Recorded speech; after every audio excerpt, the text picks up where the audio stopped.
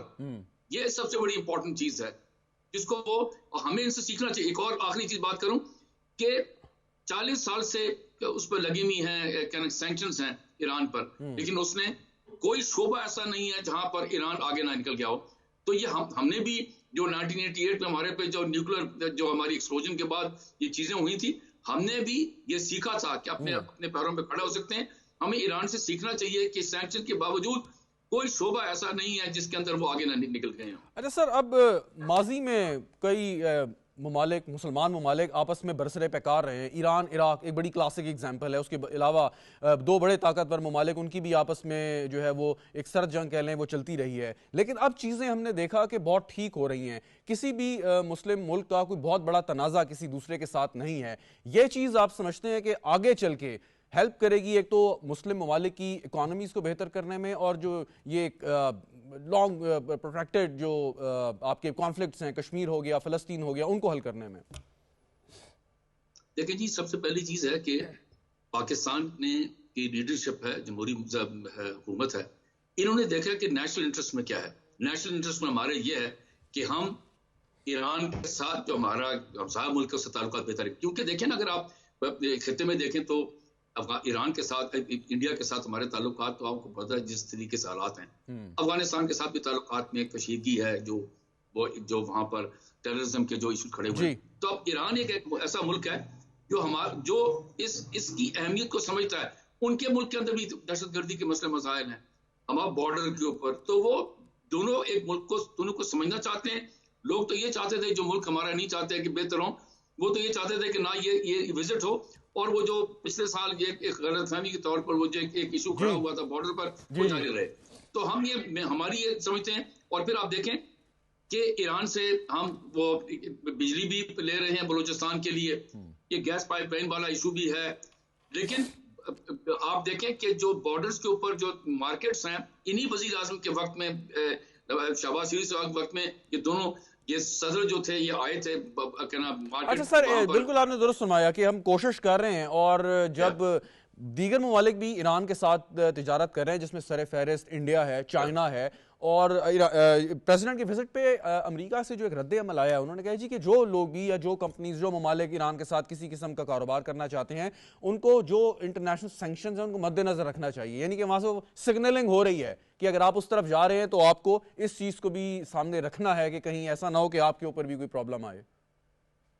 دیکھیں جی، سینکشنز کی جہاں تک بات ہے، آپ دیکھیں کہ کن شعبوں کے اندر ہمارے تعلقات ہیں. ٹھیک ہے جی، زیادہ تر شعبے جو ہیں وہ اکنامک ہے، ٹریڈ ہے. ٹھیک ہے جی، اس پر ہمیں سینکشنز کیوں لگائے جائیں گے، کس بنا پر لگائے جائیں گے؟ میں اب اس بحث میں نہیں پڑھنا چاہتا کہ جی ہندوستان کو نے چھوڑ دیا، وہ تو گلوبل سیاست وہ امریکہ کر رہا ہے چائنا کے خلاف کرنے کے لیے. لیکن جن شعبوں پر ہمارے تعلقات ان سے بڑھائے جا رہے ہیں، امریکہ کو سوچنا چاہیے کہ یہ ہمسایہ ملک ہے، ہم سب کے ساتھ تنازع لے کے تو نہیں بیٹھ سکتے نا. ان کے ساتھ جو ہمارے تعلقات ہیں وہ بہتر. اور سب سے امپورٹنٹ چیز ملکوں میں ہوتی ہے پیپل ٹو پیپل کانٹیکٹ. یہاں سے بہت سارے لوگ پاکستان سے ایران جاتے ہیں، ان کے جناب وہ جو ایک ریلیجس سائٹس ہیں وہاں پر جاتے ہیں.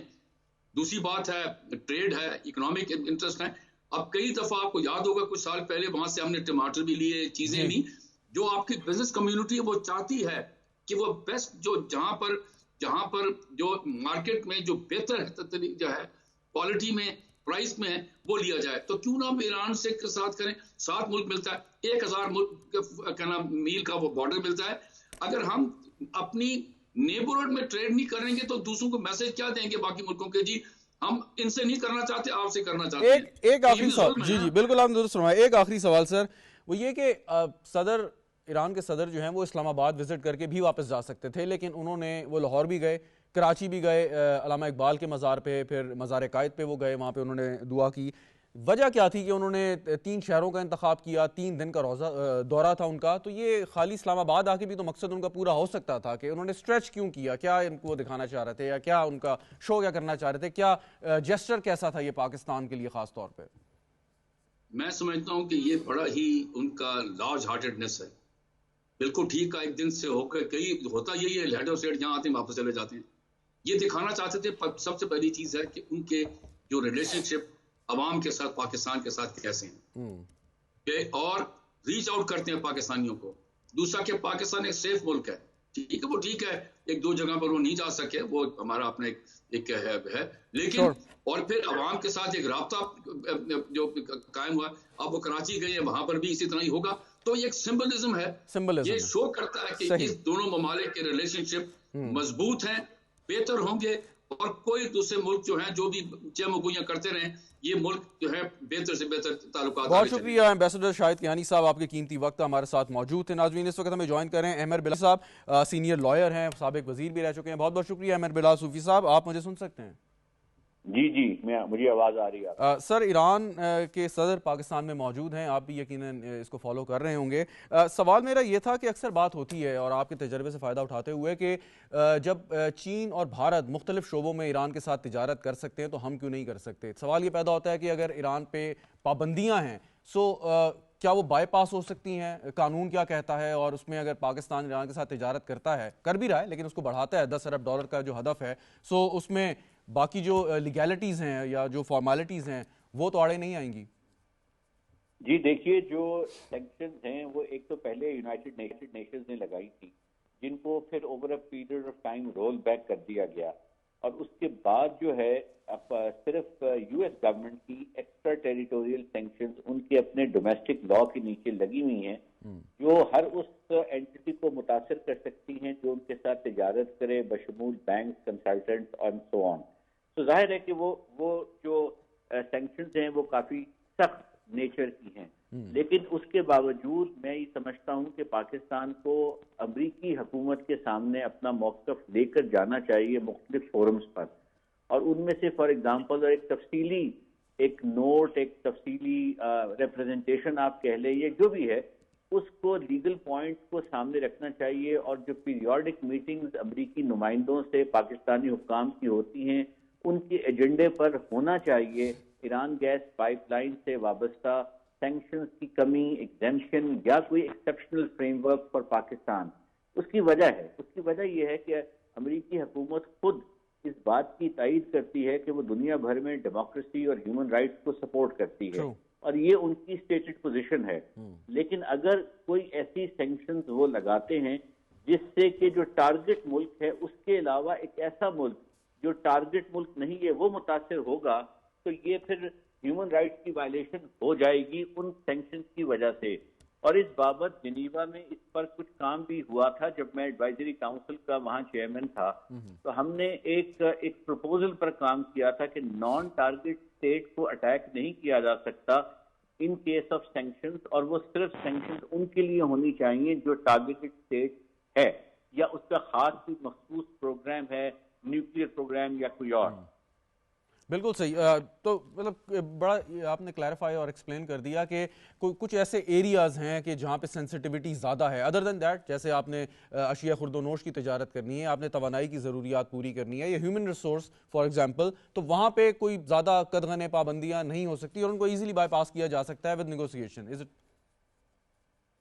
جی میں یہ تو نہیں کہوں گا کہ آسانی سے بائی پاس کیا جا سکتا ہے، لیکن بالکل امکانات موجود ہیں کہ اس ایشو کو ٹیک اپ کیا جائے اور ایکسپلین کیا جائے قانون کے حوالے سے، امریکہ کے اپنے آئین کے حوالے سے، امریکہ کی اپنی فارن پالیسی کے جو ڈاکومنٹس ہیں ان کا حوالہ دیتے ہوئے کہ ہم پاکستان، اور اس میں امریکہ میں بے شمار قانون سازی موجود ہے جو الائز کی پروٹیکشن کے پوائنٹ آف ویو سے ہے، بے شمار ایکٹس موجود ہیں جو سینس آف کانگریس دیتے ہیں، اس میں آپ کو بے شمار پیراگرافس مل جائیں گے جن کو یوز کر کے آپ امریکی حکومت سے براہ راست مذاکرات کر سکتے ہیں مختلف لیولز پر، کیونکہ امریکی حکومت جو ہے وہ مختلف سطحوں پہ کام کرتی ہے. اسٹیٹ ڈپارٹمنٹ الگ آپریٹ کرتا ہے، جو وائٹ ہاؤس ہے اس کی لیگل ٹیم الگ ہے، جو دوسرے ڈپارٹمنٹس ہیں ڈپارٹمنٹ آف انرجی اس کی لیگل ٹیم یکسر اور ہے. تو ان سب مختلف وینیوز کو آپ کو اپروچ کرنا ہوگا, کانگریس کو اپروچ کرنا ہوگا. صرف ایک پوائنٹ آف کانٹیکٹ کی بنیاد پر آپ امریکہ کی حکومت کی ڈیسیژن میکنگ پر اثر انداز نہیں ہو سکتے. ملٹی فیریس اپروچ آپ اڈاپٹ کریں گے تو امریکہ میں سنوائی کے امکانات پھر زیادہ بڑھ جاتے ہیں اور وہ پھر آپ کے موقف کو تسلیم کرنے لگتے ہیں. ٹھیک, ایک چیز اور جی سر, ایک چیز اور کہ آفٹر یورپین یونین امریکہ ہمارا سیکنڈ لارجسٹ ایکسپورٹ ڈیسٹینیشن ہے پاکستان کے لیے. اس فیکٹر کو بھی ہمیں دیکھنا ہوگا کہ آبویسلی جب آپ یہ کام کرنے جائیں گے سو پریشر تو آئے گا, اور اینٹی پاکستان لابیز جو ہیں امریکہ میں وہ بھی خاصی ایکٹیویٹ ہو جائیں گی, ہر طرح سے کوشش کریں گی کہ روکا جائے ہمیں. جی ظاہر ہے, وہ تو آپ نے اپنا موقف, اپنی اسپیس خود کریٹ کرنی ہے نا. وہ تو جو آپ کی دنیا میں سروائیول کا ایک اصول ہے, آپ نے اپنے موقف کو لے کے آگے بڑھنا ہوتا ہے, چاہے اس کی مخالفت کوئی بھی کر رہا ہو. اگر آپ کے موقف میں انٹرنسک اسٹرینتھ ہے اور وہ اسٹرینتھ عموماً قانونی حوالوں سے آتی ہے تو اس موقف کا اپنا مومنٹم بننا شروع ہو جاتا ہے. وہ آہستہ آہستہ وہ ڈاکیومنٹ, وہ کام, وہ موقف ٹریول کرتا ہے سسٹم کے اندر, اور پھر لوگ اس پر بات کرنا شروع کر دیتے ہیں, اس پر گفتگو ہوتی ہے اور ایونچولی کوئی نہ کوئی رستہ نکل آتا ہے. یہی ہوتا ہے. لیکن اگر آپ اس چیز کو, ایشو کو ریز ہی نہیں کریں گے اور گمان یہ رکھیں گے آپ کی بات نہیں مانی جائے گی, تو پھر ظاہر ہے فیٹ اکمپلی تو یہ ہے کہ نہیں مانی جائے گی. ایک آخری سوال سر, اب پاکستان اور ایران نے جو کل ایک فیصلہ کیا کہ اپنی تجارت کو ہم نے $10 ارب تک لے کے جانا ہے, اٹس اے بگ فگر. تو آپ نے جو سارے پوائنٹس ابھی اٹھائے ہیں, جو کام ہمیں کرنا ہے, اس ہدف کو حاصل کرنے کے لیے ہمیں پہلے سے یہ کام کرنے پڑیں گے اور وہاں پہ اپنی راہ ہموار کرنی ہوگی, اپنا موقف پیش کر کے ان کو باور کرانا پڑے گا. جی وہ باور کروانا پڑے گا. اور دیکھیے ایک کامن یو این کی کچھ چیپٹر 7 کی ریزولوشنز ہیں کاؤنٹر ٹیررزم پر, مثلاً 1373 جو کہتی ہے کہ ٹیررزم کی ہر ریجن میں خاتمے کے لیے ملک ایک دوسرے سے تعاون اور کوآپریٹ کریں گے. اب اگر آپ کسی ملک میں ٹریڈ کو نہیں ہونے دیں گے, لوگ وہاں انمپلائڈ ہوں گے, لوگ وہاں فارغ ہوں گے, نان اسٹیٹ ایکٹرز کا شکار بنیں گے, نان اسٹیٹ ایکٹرز کو وہ ریپرزینٹ کرنا شروع کر دیں گے, ان کے حلقے میں آ جائیں گے, تو یہ زیادہ بڑا ڈینجرس لانگ ٹرم تھریٹ کے طور پر آئے گا. تو پاکستان اگر اپنی پوزیشن کو اس طرح سے پیکج کرتا ہے کہ ہمارا ٹریڈ, ریجنل ٹریڈ جو ہے, جو کہ ایران کے ساتھ ہو سکتا ہے, اس کی انکریز کرنے سے نان اسٹیٹ ایکٹرز کی گنجائش کم ہو جائے گی, ان کے پاس ability to prosper and spread their information اور ریڈیوس ہو جائے گی. تو پوری دنیا کے امن کے لیے یہ بہتر ثابت ہوگا. اور افغانستان کے کانٹیکسٹ میں بھی آپ دیکھ لیں کہ یہی ویو رہا ہے تھرو آؤٹ کہ آپ نے افغانستان پہ انویسٹ کرنا ہے, ٹریڈ کرنی ہے اس کے ساتھ. جب یو این کا فریم ورک ہی کہہ رہا تھا تو گویا آپ کا جو ٹریڈ ہے وہ در حقیقت ٹیررزم کی پیس کو ریڈیوس کرتا ہے. تو اگر یہ آپ فریم ورک اور یہ پوزیشننگ آپ پریزنٹ کریں گے بین الاقوامی فورمز پر امریکہ کے اندر, تو مجھے کافی حد تک یقین ہے کہ بالکل سنوائی ہوگی. شروع میں ظاہر ہے ایک obstruction ہوگی, لیکن ایز آئی سیڈ آپ کی قانونی انٹرنسک اسٹرینتھ جو ہے اس کا اپنا ایک مومنٹم بن جائے. بہت بہت شکریہ. احمد بلال صوفی صاحب ہمارے ساتھ موجود تھے, سینئر لائر, ہمیں بتا رہے تھے اور حوالے دے رہے تھے, خاص طور پہ جو انہوں نے 1373 یونائٹڈ نیشنز چیپٹر کی ریزولوشن کا حوالہ دیا کہ جو کہ یہ پابند کرتی ہے اسٹیٹس کو کہ وہ کوآپریٹ کریں دہشت گردی کے خاتمے کے لیے. اور بڑا اچھا انہوں نے پوائنٹ آؤٹ کیا کہ اگر پاکستان اور ایران کریں گے آپس میں کوآپریٹ, تجارت کریں گے, اکنامکلی ایک دوسرے کو سپورٹ کریں گے, سو دہشت گردی کو ختم کرنے میں مدد ملے گی. اور یہی پوائنٹ آف ویو عالمی برادری کے سامنے رکھنا ہے تاکہ اگر کوئی بھی ان کے تحفظات ہیں ایران کے حوالے سے, پاکستان سے تجارت کرتا ہے, تو وہ بآسانی دور کیے جا سکتے ہیں. پروگرام دیکھنے کا بہت بہت شکریہ. اجازت دیجیے, خدا حافظ.